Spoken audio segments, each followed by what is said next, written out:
চলে এলাম second part. এটা সন্ধেবেলার ভিডিও। তো আজকে রাত্রিবেলা আমরা ঠিক করেছিলাম নানপুরি হবে। তো নানপুরির জন্য আলাদা করে টক দই, তার সঙ্গে একটু নুন, 2 চামচ চিনি, বেকিং পাউডার, বেকিং সোডা, 1 চিমটি হ্যাঁ নুন তো বললাম, আর রিফাইন অয়েল দিয়ে ময়দাটাকে ভালোভাবে মেখে নিতে হবে। নানপুরি এই ফার্স্ট টাইম ট্রাই করছি, মানে যেহেতু আজকে বাপির বার্থডে, ওই জন্য বার্থডের দিনকেই একটা নতুন রেসিপি ট্রাই করার কথা মা বললো, ওই জন্য আজকে নানপুরি আর শাহি পনির করা হয়েছিল, তার সঙ্গে একটু ফুলকপির তরকারি ছিল, ওই দুটো তরকারি হয়ে যাবে। আর নানপুরিটাই ফার্স্ট টাইম যেহেতু হচ্ছে, বুঝতে পারছি না কেমন হবে।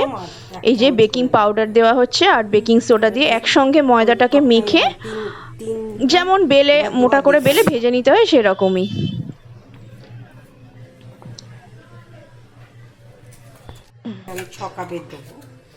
এতে ইস্ট ইউজ করা হয়, কিন্তু আমরা ইস্টটা দিচ্ছি না, ইস্টের বদলে বেকিং সোডাটা দিচ্ছি। পাউডার তো আছেই, আমরা ইস্টটা দিচ্ছি না।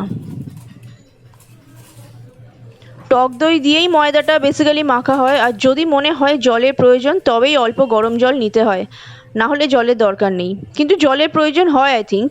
আবার কেউ যদি চায় জলের বদলে দুধ দিয়ে ময়দাটা মাখতে, সেটাও মাখতে পারে।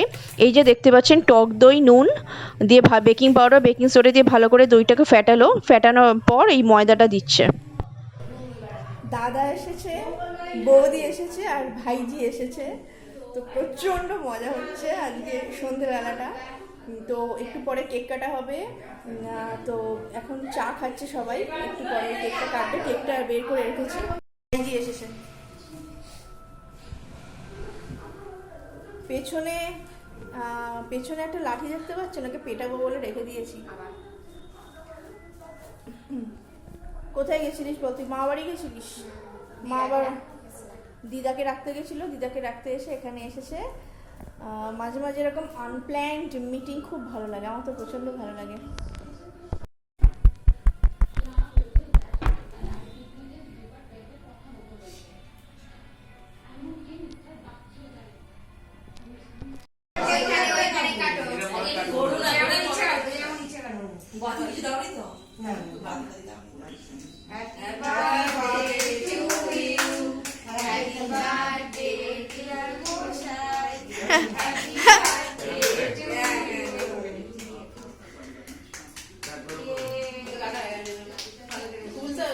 বাপি মামনি মুখে একটু দাও কেকটা।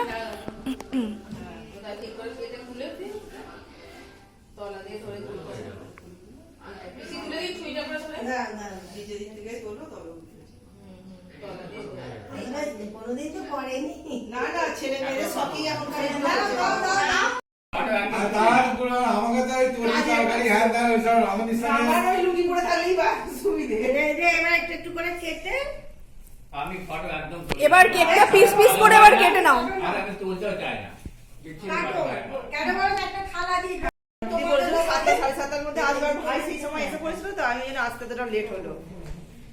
ভাইকে বললাম, তোমাদের কেক কাটা হয়ে গেল।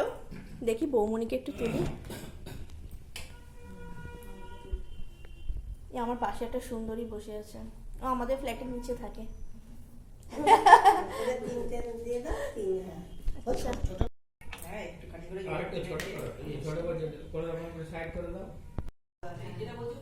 এই যে নানপুরির সবে লেচি কাটা হচ্ছে, তারপরে বেলাও হয়ে গেছে,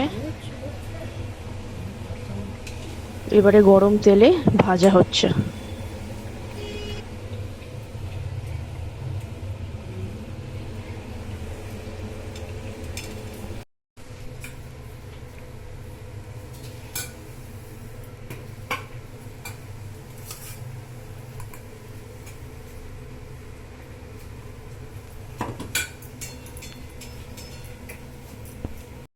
সবাই বাড়ি চলে গেল, জন্মদিন শেষ হলো।